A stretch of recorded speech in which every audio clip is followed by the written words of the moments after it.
Our plan is to transfer all heavy cargo to the railway. Hii ndio maana ya hii mradi.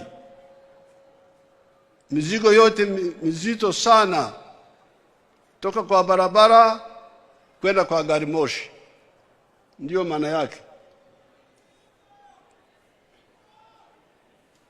Then transfer all the petroleum products to the pipeline.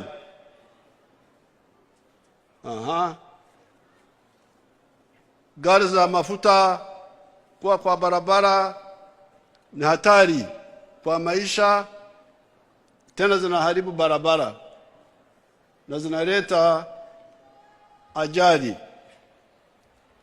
So heavy cargo kwenda kwa gari moshi, mafuta kwenda kwa pipeline. The railway can combine also water transport.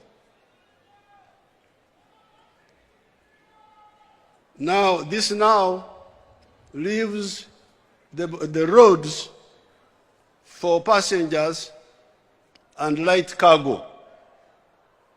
This is the whole plan. Kutoa uharibifu na gharama kali kwa usafirishaji mizigo mizito kwenda kwa gari moshi. Mambo ya vitu vyote vya mafuta kwa pipeline. Hii inamaanisha nini?